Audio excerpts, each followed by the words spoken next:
Hi everybody, and welcome to my first camera overview review of 2017. And today I'm looking at this compact rangefinder camera. It's got a fixed lens. It's from 1972 and it's called a Canon Canonet QL17 GIII. And it sounds a bit long-winded that, but basically the Canonet is the model, QL stands for quick loading, and 17 is the maximum aperture of the lens. G is for an upgraded version of the camera, and 3 is the third in the series. Now it's got a cap on the front here which will stop the meter working because it uses a CDS cell at the front here.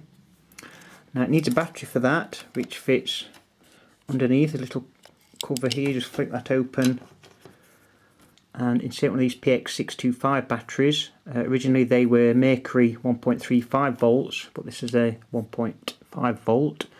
You insert it with the plus side towards the front of the camera, pop that in and close it, and it's got a battery check feature, which is one of the features of the upgraded for the G. And what you do is you press in this red button here, and if the light lights up it shows that the meter is sufficient. Now it's got a fixed lens. It's a 40mm, which is an ideal focal length, and the maximum aperture is 1.7. So it does use that CDS cell there at the front, but the beauty of that is obviously when you cover it over it blocks off the metering, which saves your battery. And the other thing obviously is if you fit filters, because it's got a little filtering at the front, it'll take account of that through the exposure reading, so that's a good thing. It's a rangefinder camera, as I say, and basically what happens is you don't look through, when you look through the viewfinder, you're not looking through the lens, you're looking through this window, and it uses another window for the rangefinder coupling. And when you focus the lens via this little lever here, and it's got a very short stroke, it's about 1/6 of the circumference of the lens, and there's a scale on the side here with a little index, and it goes from infinity down to 2.6 feet or 0.8 meters. And when you use that control, looking through the viewfinder, you will see a orange rangefinder spot in the center, and you adjust the focus until what you're focusing at, the two images will line up as one line. It's very difficult to explain actually. It's easy to see, and I tried to set up a video to show it, but it's very difficult. I can't get it to work, so it's something you've really got to try. I'll just go over the controls and everything on this. Looking at the top plate, you've got the advance lever, which is got a nice stroke on it actually, and here you have the frame counter which advances as you do that. In the centre of the advance lever you've got the shutter button, so you advance the film and cock the shutter by moving the advance lever all the way around. It's a nice soft feel to it, and it has a standoff position, so it's easy then to, while you're holding it up to your eye, to take a picture and wind on to the next frame. To release the shutter, use this shutter button here. It's got a threaded centre, so you can attach a cable for remote release. And what normally happens is it works in shutter priority mode with the metering. So basically you set the shutter speed you would like on this dial here, and the camera, when set to A on this ring, will automatically set the aperture. Now you can see what aperture it's setting. If you look through the viewfinder, on the right hand side there's a scale that goes from f1.7 at the top to f16 at the bottom, which is the range of apertures, and the needle moves accordingly to the light and what shutter speed you set, and obviously the ASA speed of the film, and it shows you a reading of what aperture it's going to set on the camera. Now you can use it manually. You can set from f1.7 up to f16, but when you do that you lose the metering. That's unfortunate. So if you leave it on A, where it's in shutter priority mode, you set the different shutter speeds from a 1/4 of a second all the way up to 1/500th of a second. You can also select B.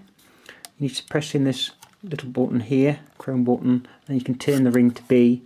And what happens in B mode is when you fire the shutter, it remains open until you let go.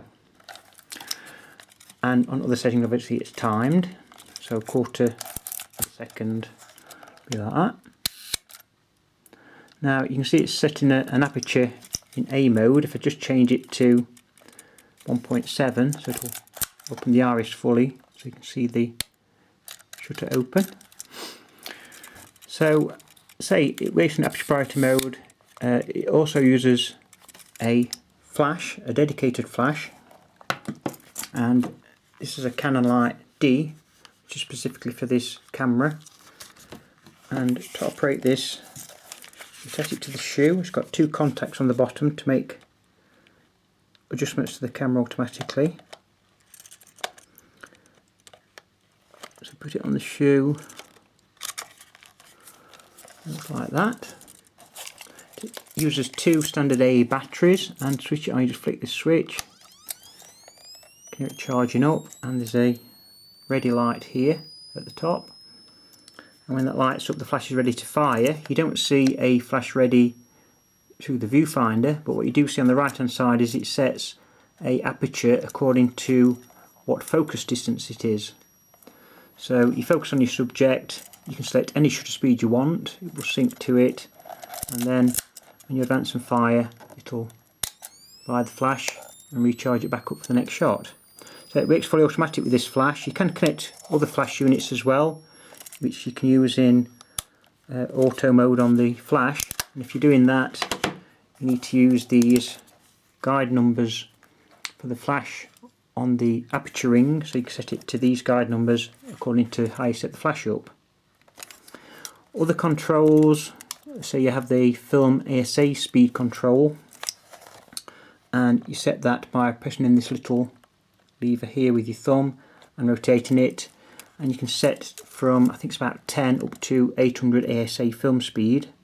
You've got the frame counter, that's the flash, as I say, with 2 contacts, and you've got a little symbol showing where the film plane is. Now to load your film, say it's quick QL for quick loading, and you just lift up the rewind lever and pull on the crank, and it opens up the back. And it looks quite complicated in here, but it's supposed to make it quite simple.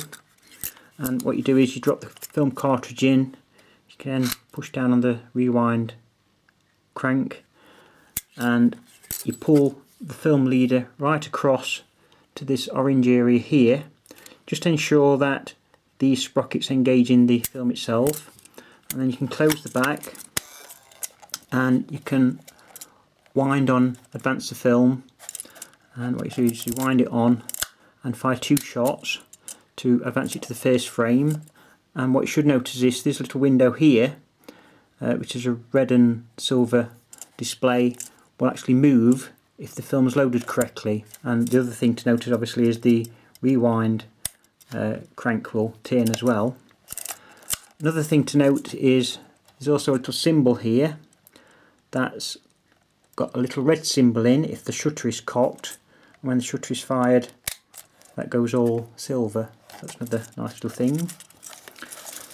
Got 2 little lugs at the side for fitting the strap, and as I say, if you're not using the camera for a while and you're leaving batteries in, if you leave it on A, the meter is reading all the time, but if you put the cap on, it makes the needle go right into the underexposure setting, so the shutter not fire and the meter is in effect inactive. But another thing you can do obviously is just move it to a non-automatic mode, and that turns off the battery as well. So if you try and fire it now in auto mode with the cap on, it won't actually fire the shutter because it's out of the range of the metering. So that's a nice little feature of it. Obviously you remove the cap, it allows you to fire the shutter. Nice little camera. When you've done at the end, you've got a tripod socket at the bottom, and at the end of the film you just press that button once and you can lift up the rewind crank and rewind the film back into the cartridge. So a nice little camera from 1972, made it for 10 years, very popular. The lens is supposed to be excellent quality. I've not run a film through this one yet, but I intend doing that, and hopefully you should get some results, nice results. thanks for looking, and hope to come back soon with another video, and catch you later.